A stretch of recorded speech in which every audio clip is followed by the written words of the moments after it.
Bonjour tout le monde. Pour le premier épisode de Nutshell, nous allons vous parler d'une personne iconique du monde des comics et même au-delà, Wonder Woman. Presque aussi âgée que Superman et Batman, elle n'a pourtant pas leur notoriété, du moins en Europe. Pourquoi ?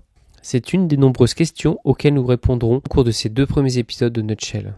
Installez-vous confortablement et commençons par l'origine de sa création.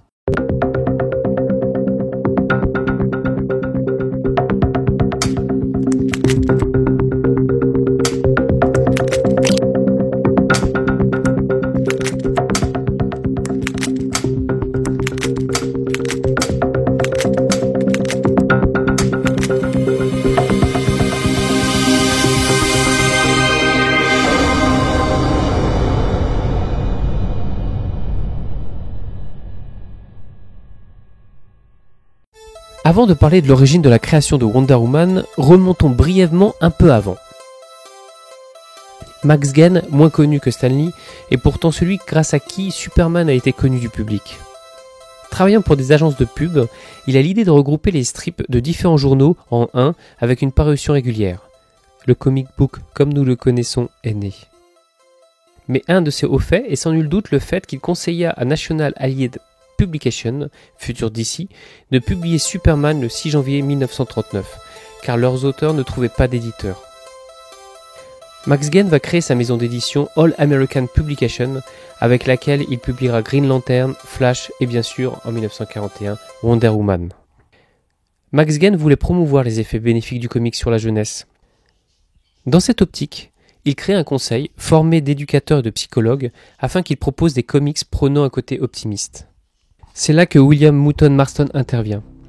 Docteur en psychologie, il est connu à cette époque pour être un fervent défenseur du comic book, comme en témoigne son interview par Olive Richard pour le magazine The Family Circle du 25 octobre 1940. Un article intitulé « Ne vous moquez pas des comics ». Profond féministe dans l'âme, il pense que le salut de notre société sera dans la femme.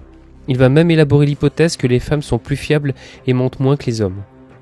Il crée un test de pression sanguine systolique à l'origine du détecteur de mensonges afin de valider son hypothèse. Que découvre-t-il ? Nous vous le dirons à la fin de la vidéo.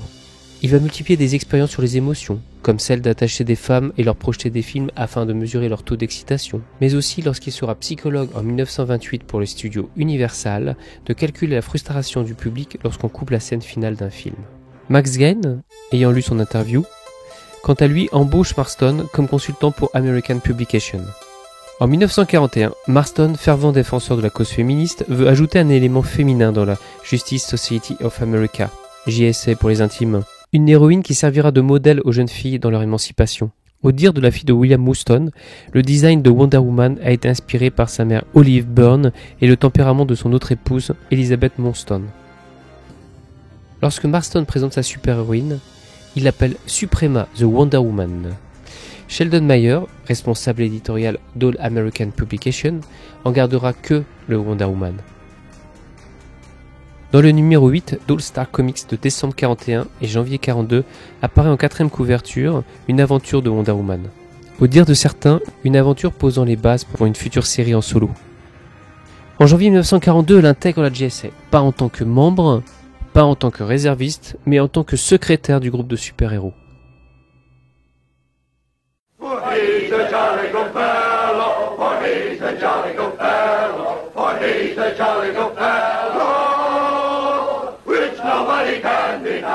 Un comble. Elle ne devient un membre à part entière qu'en 1947. 5 mois plus tard de son apparition dans le Sensational Comics, Wonder Woman a sa propre série. La voilà rejoignant Superman et Batman dans toutes les bonnes épiceries. Un sondage est réalisé 1 an plus tard afin de tester la popularité des héros. Et c'est Wonder Woman qui leur emporte haut la main. En France, elle porte le nom de Superfemme et fait ses débuts dans France Soir sous la forme de strip. Elle arrive dans l'édition du soir du numéro 624 du 1er juillet 1946 et y restera jusqu'au numéro 641 du 20 juillet 1946. Il faudra attendre 40 ans pour la revoir en français.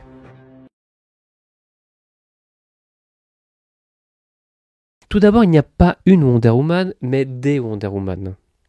Wonder Woman est un titre honorifique, gagné lors d'un tournoi organisé par les Amazones de Lille. La gagnante revêt ainsi le costume et les goodies qui vont avec. Bracelets, lasso, tiare, etc. La plus connue parmi les 11 qui ont porté le costume de la Terre classique est bien sûr Diana. Une des spécificités du personnage parmi la fameuse Trinity de DC, Superman, Batman et Wonder Woman, c'est son origine.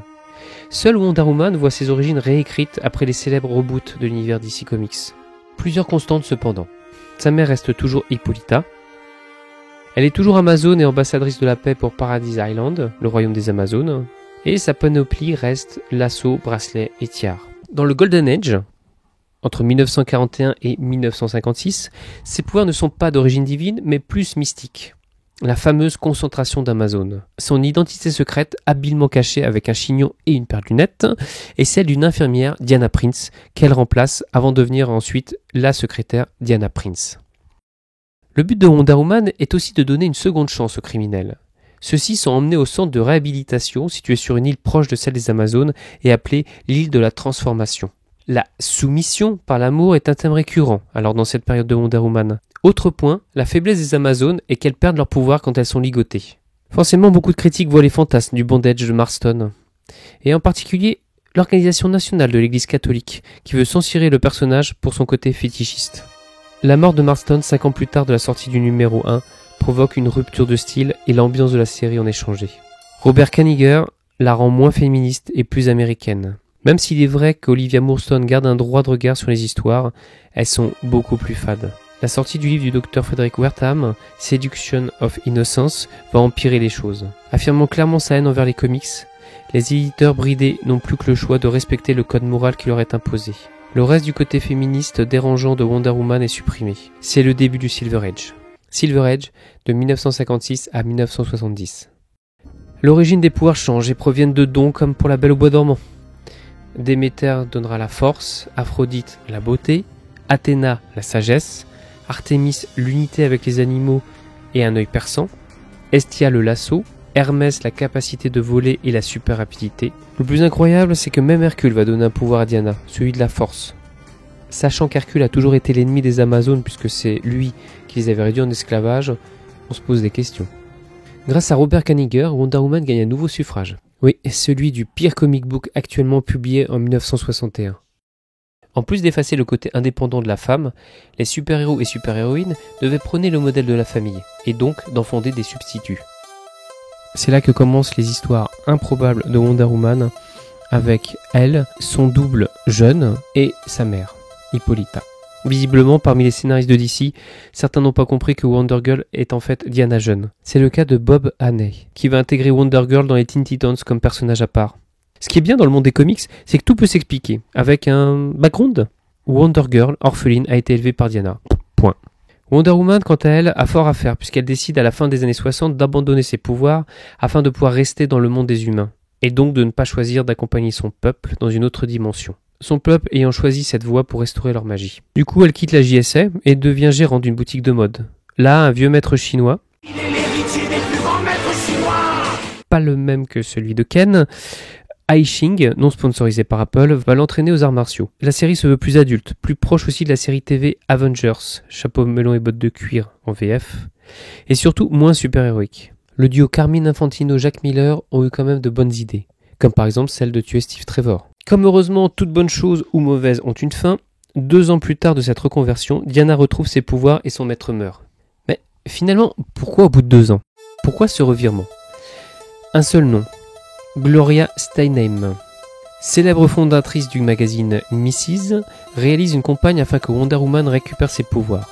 C'est sous cette pression que Diana redevient Wonder Woman. L'âge de bronze, 1970-1984. Robert Kanigher revient sur la série. Il tue le maître de Diana abattu par un sniper. Quant à Diana, elle va devenir amnésique et elle sera emmenée sur Paradise Island où elle retrouvera ses pouvoirs et sa mémoire. Après, c'est assez amusant puisqu'elle se retrouve obligée de passer 12 travaux afin de réintégrer la JLA. Amusant car je pense que c'est la seule parmi tous ces super-héros à avoir dû faire ça. Les ventes du comics continuent à tomber jusqu'à son annulation en février 1986 au numéro 329 écrit par Jerry Conway.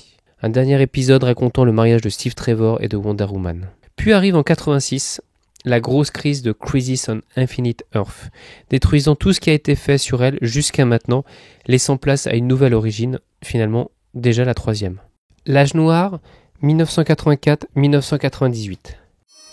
Les esprits des femmes torturées et violentées par les hommes au cours des temps, sont conservées dans une caverne.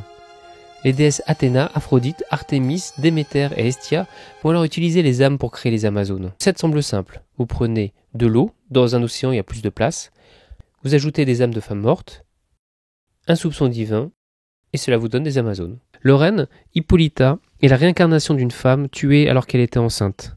L'esprit de cette fille jamais née deviendra Diana après que Hippolyta ait façonné une statuette sur la plage. L'ambiance est donnée.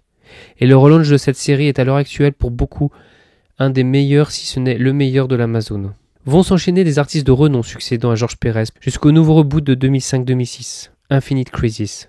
Au cours des années 90, sous le crayon de Mike Deodato Jr., Wonder Woman se voit hypersexualisée, chose que les créateurs originaux avaient toujours évité. L'âge moderne, 1998-2010. La fin de l'arc Infinite Crisis est importante pour Diana. En effet, Diana, à l'aide de son lasso, va obliger Maxwell Lord de lui confier comment libérer Superman du contrôle psychique qu'il a sur lui. Pendant que Wonder Woman soutire ses informations, Superman arrive pour la tuer. Maxwell lui avoue qu'elle doit le tuer, ce qu'elle fait. Du coup, Superman et Batman lui reprochent, même si entre nous, ils sont bien contents que c'est elle qui se soit sali les mains. Ils restent ensemble pour battre les responsables de l'Infinite Crisis, mais après la trinité de DC Comics décide de quitter la JLA et de prendre une année sabbatique. Infinite Crisis va tout de même aller loin pour l'Amazone puisqu'une partie de son passé annulée par Crisis on Infinite Earth va revenir. Elle est bien un membre fondateur de la première Ligue de Justice, JSA, et du coup n'est pas morte dans la Crisis on Infinite Earth. Et en plus de tout cela, vous rajoutez les origines de George Pérez de 1987. De retour dans sa vie publique, Diana va se rendre compte qu'elle était tellement occupée par sa carrière de super-héros et d'ambassadrice qu'elle avait oublié une part de son humanité. Elle décide donc de devenir un agent du département des affaires méta-humaines. Une bonne idée qui permet à Donna Troy de devenir Wonder Woman. Je crois que le plus amusant dans cette partie, c'est tout de même le sortilège que Circe va lancer sur Diana, l'obligeant à revêtir son costume de Wonder Woman pour pouvoir bénéficier de ses pouvoirs. Diana devenant une Magical Girl à costume unique, ou si vous préférez, une chevalière du Zodiaque, avec comme constellation, je sais pas, l'Amazone, Diane. En 2010, pour le numéro 600, entre en scène le grand scénariste de comics, Monsieur Straczynski. Il va imaginer une timeline alternative créée par les dieux dans laquelle les Amazones sont éparpillées à travers le monde. Le monde entier a oublié Wonder Woman et Diana est une orpheline élevée à New York. Wonder Woman elle-même n'est pas sûre de qui elle est et le pitch principal de la série va être son combat contre un trio de déesses de la mort appelé les Morrigan pour restaurer la vraie réalité. Une histoire qui sera continuée et achevée par Phil Lester, permettant au dessinateur Jim Lee d'offrir à la princesse des Amazones un nouveau design et qui se finira au numéro 614. Puis vint 2011 et le très bon reboot Flashpoint qui aboutit sur une origine de l'Amazone une nouvelle fois remodelée. A l'instar de Marvel, DC décide de réaliser un nouveau relaunch de leur univers en 2011 afin d'attirer de jeunes lecteurs. C'est Brian Azzarello et Cliff Chiang qui vont rebooter ses origines et son costume. Le passage des New 52 commence à la conclusion du crossover Flashpoint et va se finir après la clôture de Convergence.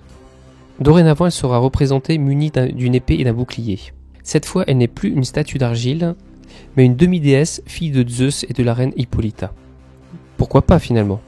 Mais du coup, ce qui est embêtant quand même, c'est que Diana, qui était née à l'aide de pouvoirs divins et sans aucune intervention masculine, se voit affublée d'un paternel. Elle n'a pas qu'un paternel puisqu'elle se retrouve aussi avec un frère jumeau qui s'appelle Jason et dont son origine lui est aussi cachée pour éviter qu'Hera, la femme de Zeus, veuille s'en débarrasser. En 2016, DC Comics relaunch encore ses publications dans DC Rebirth. Mais attention, là ça se complique. Tout d'abord, il y a 2 comics par mois de Wonder Woman, 2 comics avec des timelines différentes, et Greg Rucka aux commandes. La première concerne les nombres pairs et débute avec The Lies. Cette histoire reprend la fin de New 52. Pour éviter de spoiler justement cette fin, je dirais juste que les événements qui ont fini les New 52 n'étaient qu'une illusion créée par un méchant mystérieux. Quant au numéro impair, c'est Année 1, publié chez Urban. Ici, on apprend comment Diana a reçu ses pouvoirs des dieux grecs. Cette fois, en plus du lasso ou du bracelet, elle a un bouclier et une épée.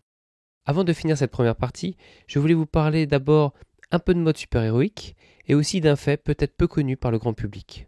Il est amusant aussi d'observer l'évolution de son costume et en particulier son body.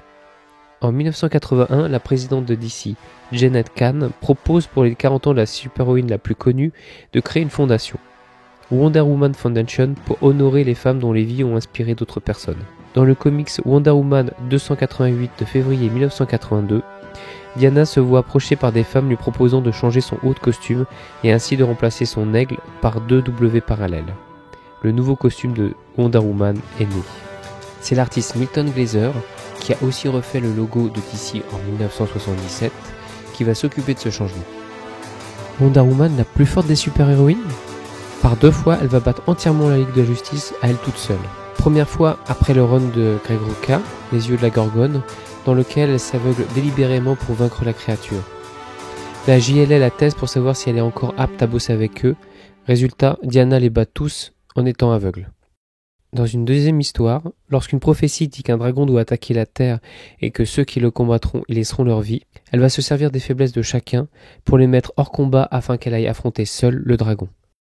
J'espère que cette rapide rétrospective de la carrière de cette super-héroïne hors norme vous a plu. Dans le prochain épisode de Nutshell, nous parlerons de ses apparitions dans les séries, ses séries télévisées, les projets de films et bien sûr de son côté iconique.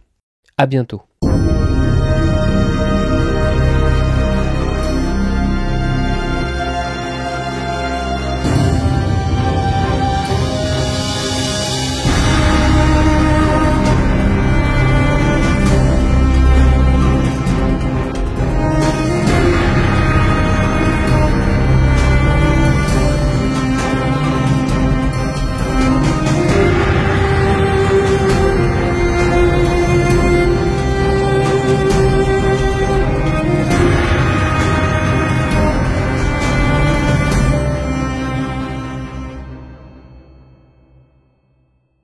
Ah, et au sujet de la question si les femmes mentent moins que les hommes, la réponse était à l'époque, en tout cas, oui.